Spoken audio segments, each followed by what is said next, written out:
നാളെ ആരാ ഇവിടെ വരുന്നേ? നാളെ രാഹുൽ ഗാന്ധി ഇവിടെ വരുന്നുണ്ടോ? പ്രതിപക്ഷ നേതാവ്. നാളെയാണ് രാഹുൽ ഗാന്ധി വരുന്നത്. ഞങ്ങൾ രാഹുൽ ഗാന്ധി കാണാണ്ടിരിക്കുകയാണ്. കട്ട വെയിറ്റിംഗില്ല. ആ യതിപൂജയിൽ 25-ൽ പരം ഇസ്ലാം പണ്ഡിത ശ്രേഷ്ഠന്മാരും 35-ൽ പരം കേരളത്തിനകത്തും പുറത്തുമുള്ളതായിരിക്കുന്ന ബിഷപ്പുമാരും സഭയുടെ പരമാധ്യക്ഷന്മാരും ഭാരതത്തിലെ 50-ൽ പരമുള്ള സന്യാസി ശ്രേഷ്ഠന്മാരെയും ഉൾക്കൊണ്ടുകൊണ്ടിട്ടുള്ള ഇവിടെയാണ് ആ ചരിത്ര മുഹൂർത്തത്തിന്റെ 100ാം വാർഷികം ആഘോഷിക്കാൻ പോകുന്നത്. അതും കൊല്ലത്തിന്റെ മണ്ണിൽ. ഏറ്റവും പ്രിയപ്പെട്ട രാഹുൽ ഗാന്ധിയാണ് ആ ചരിത്ര നിമിഷം ഉദ്ഘാടനം ചെയ്യാനായി കൊല്ലത്തിന്റെ മണ്ണിലെത്തുന്നത്. സ്വാമി നമസ്കാരം.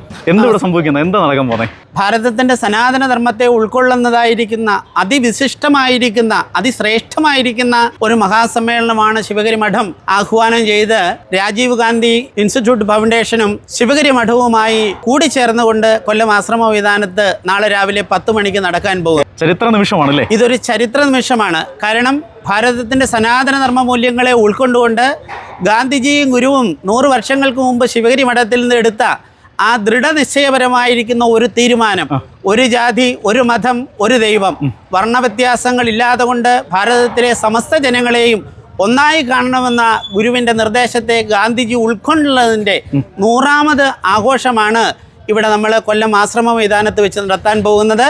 അതിൽ വർണ്ണവ്യത്യാസങ്ങൾക്ക് അതീതമായിട്ട് നമ്മളിവിടെ നിർവഹിക്കാൻ പോകുന്ന ഭാരത ചരിത്രത്തിലെ ആദ്യമായ ഒരു ധന്യമുഹൂർത്തം എന്ന് പറയുന്നത് യതിപൂജ എന്ന ഒരു ചടങ്ങാണ്.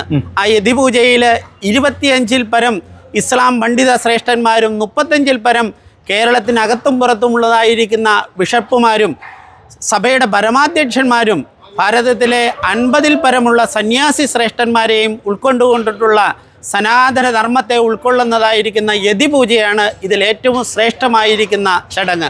ആലുവ ദ്വൈതാശ്രമത്തിൽ വെച്ച് നടന്ന നാരായണ ഗുരു വിഭാവനം ചെയ്ത സർവമത സമ്മേളനത്തിൻ്റെ 100ാമത് ശതാബ്ദി ആഘോഷങ്ങൾ 3 പണ്ഡിത ശ്രേഷ്ഠന്മാർ, ഹിന്ദു, ക്രിസ്ത്യൻ, ഇസ്ലാം പണ്ഡിത ശ്രേഷ്ഠന്മാർ അതിനുള്ള സന്ദേശം നൽകും.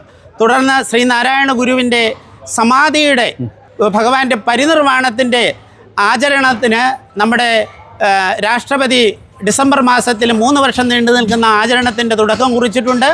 ആ ആചരണത്തിൻ്റെ സന്ദേശം ശിവഗിരി മഠത്തിൻ്റെ സമാരാധ്യനായ ജനറൽ സെക്രട്ടറി ശുഭാംഗാനന്ദ സ്വാമി അതിൻ്റെ സന്ദേശം നൽകും.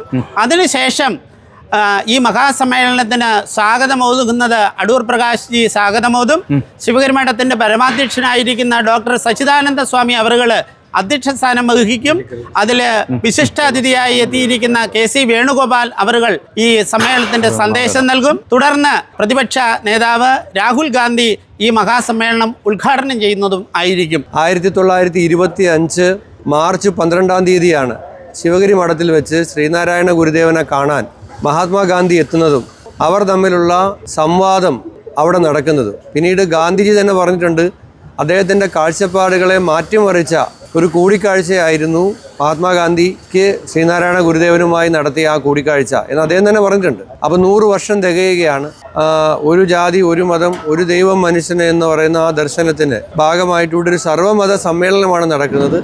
എല്ലാ മതവിഭാഗത്തിൽപ്പെട്ട ആത്മീയ ആചാര്യന്മാർ ഒന്നിച്ചണിനിരക്കുന്ന ഒരു വേദി കൂടി ആണ് ഈ സമ്മേളന വേദി എന്ന പ്രാധാന്യവും പ്രത്യേകതയുമുണ്ട്. ശിവഗിരിയിലെ മഹാത്മാഗാന്ധിയുടെയും ഗുരുദേവൻ്റെയും സംഗമം 2 മഹാരഥന്മാർ. ആത്മീയ രംഗത്ത് അദ്ദേഹം ഒരു സാമൂഹിക പരിഷ്കർത്താവ് കൂടിയായിരുന്നു ശ്രീനാരായണ ഗുരു. മഹാത്മജി നമ്മുടെ രാജ്യത്തിന് സ്വാതന്ത്ര്യം നേടിത്തരാൻ ലോകരാജ്യങ്ങൾക്ക് മാതൃകയായി അഹിംസയിൽ അധിഷ്ഠിതമായ സമരം നടത്തിയ ആളാണ്.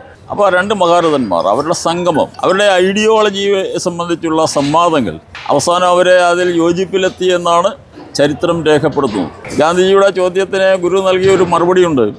ഒരു മാവിലെ ഇലയിലേക്ക് നോക്ക്, ആ ഇലകളെല്ലാം ഒരേ അളവാണോ? അല്ല. പക്ഷേ അതിൻ്റെ ചാറ് നിങ്ങൾ രുചിച്ച് നോക്കുക, എല്ലാ ഇലയുടെയും ചാറിന് ഒരേ രുചിയാണ്.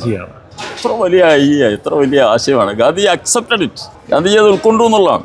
100ാം വർഷത്തിൻ്റെ ഒരു പുനരാവിഷ്കരണം ഇവിടെ നടക്കുകയാണ്. ഒരുക്കങ്ങളൊക്കെ എന്തായി? 25,000 പേരെ ഞങ്ങളിവിടെ പ്രതീക്ഷിക്കുന്നു.